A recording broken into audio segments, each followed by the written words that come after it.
Welcome to Chapter 19 of this FE12 H4 Reverse Recruitment LTC.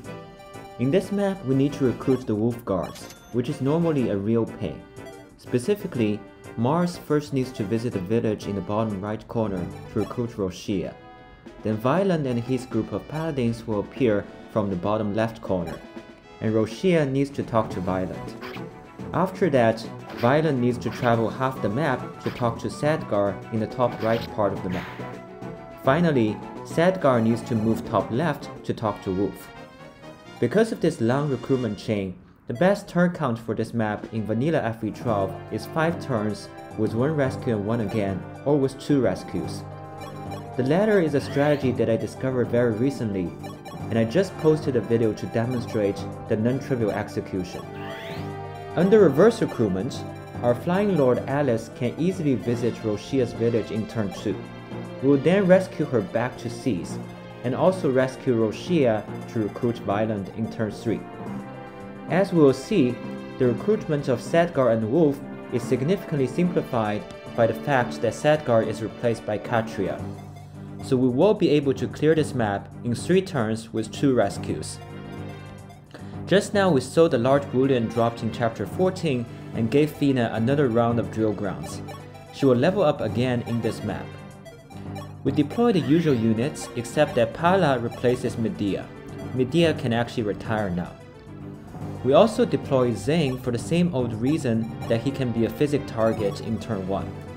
But he is going to be more useful in this clear because having another flyer helps. In turn 1, Zane copies Draco Chris.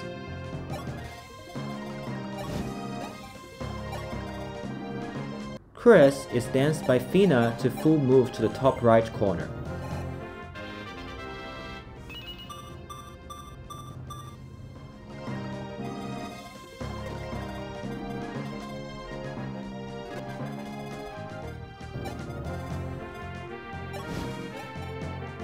Here Chris enters the range of Sadgar's replacement Catria from across the mountain. He is going to be responsible for baiting her down toward our starting positions so that Violent's replacement will have an easier time recruiting her. Then Falcon Knight Ast and Draco Knight Michaelis fly to the right side to assist Alice when she visits the village there next turn.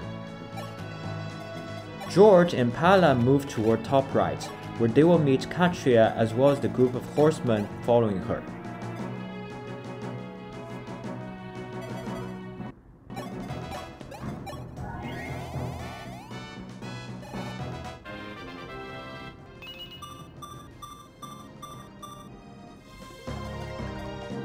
Merrick, Lena, and Katarina physics Zane, getting good experience at a very cheap price.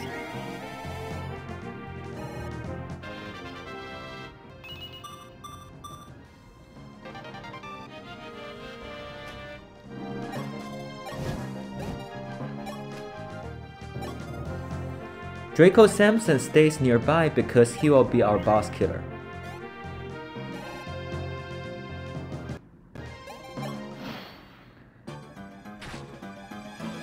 In turn 1 enemy phase, Catria attacks Chris as we planned. It's okay for Chris to equip a weapon and get some chip experience off her, because Catria's high luck means that she doesn't face any crit chance from Chris. We also see that the horsemen in Catria's group also get aggroed, but they cannot fly, so they're not able to reach Chris. In turn 2, Alice visits the village and recruits Roshia's replacement Cord. Then Ast is able to cleanly kill one of those 3 warriors near the village who has a silver bow. This is one of the advantages of the Falcon Knight class. Its 26 speed cap means that with Star Sphere, Ast can double these warriors who are capped by 24 speed. Following Ast, Michaelis crit kills another warrior who has a killer axe. Here, I should have let Michaelis kill that guy at true range, because Michaelis actually faces a high chance of being critted first.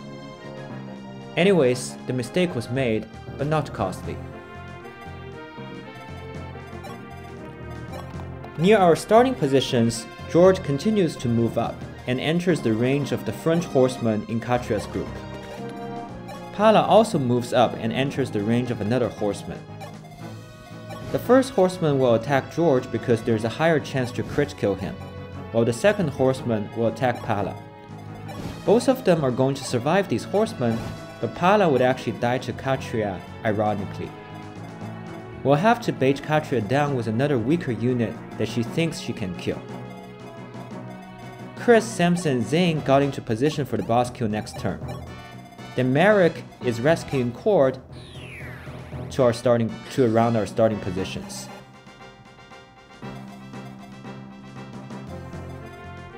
After that, Feena dances Merrick to use staff once more.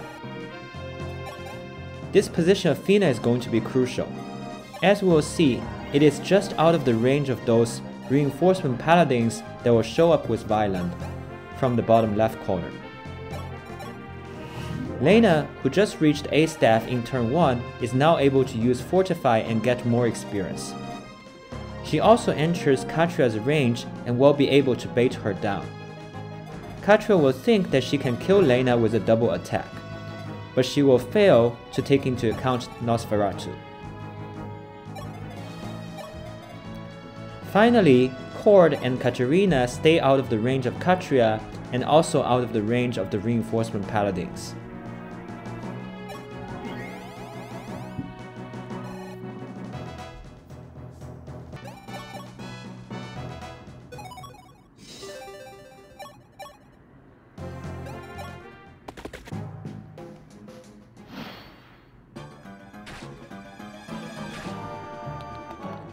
In turn 2 enemy phase, I rigged George to crit kill this enemy horseman for more experience. Lena baits Catria down as we planned. And Michaelis also crit kills a warrior. It's important that Michaelis is the flyer that accompanies Est to the right side. His low luck baits the 2 remaining warriors to think that they can kill him with a crit, so they target him over Est even though they can combine to kill Est.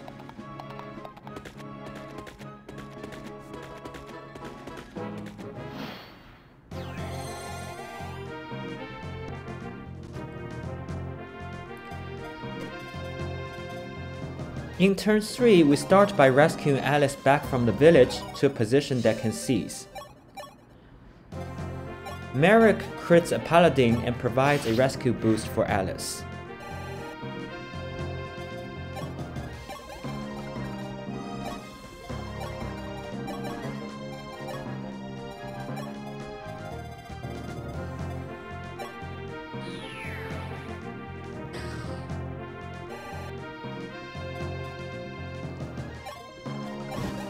Zane and Katarina then kill a paladin that blocks Feena's way to the left side.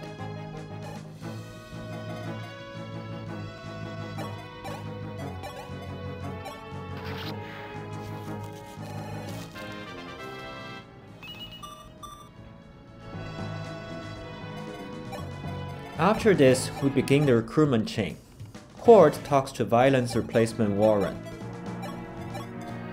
and Warren talks to Catria.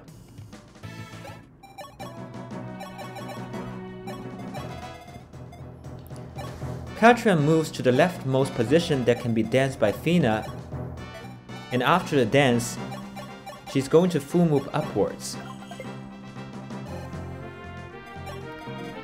She can exactly reach and talk to Wolf's replacement Militia. We are going to use both Catria and Militia in the rest of this run.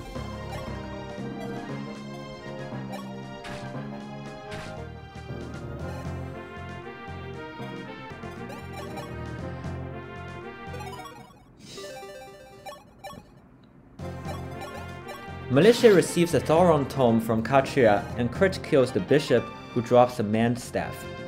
It's just to get a bit of extra gold.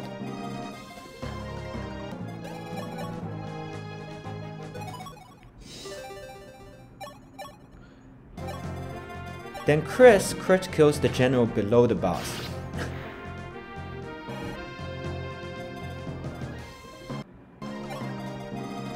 And Samson crit kills the boss with Ute Clear.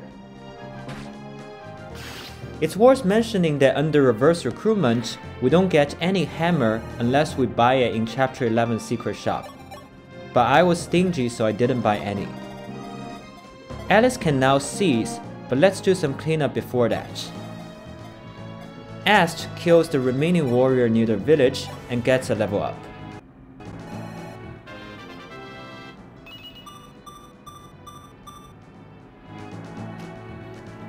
George kills the horseman weakened by Pala and also gets level up.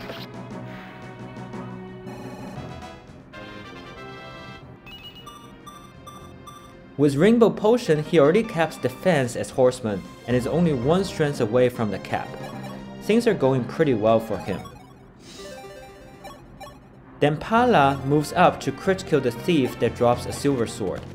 This is the main reason why I sent her up earlier, facing the risk of being killed by Catria. By the way, this run might be the first time I managed to collect all droppable items on this map. Normally, the bishop with manned staff is kept alive. Last but not least, Michaelis goes to one of the shops to buy 3 pure waters for the team. They're expensive, but we do need these resistant boosts in future maps.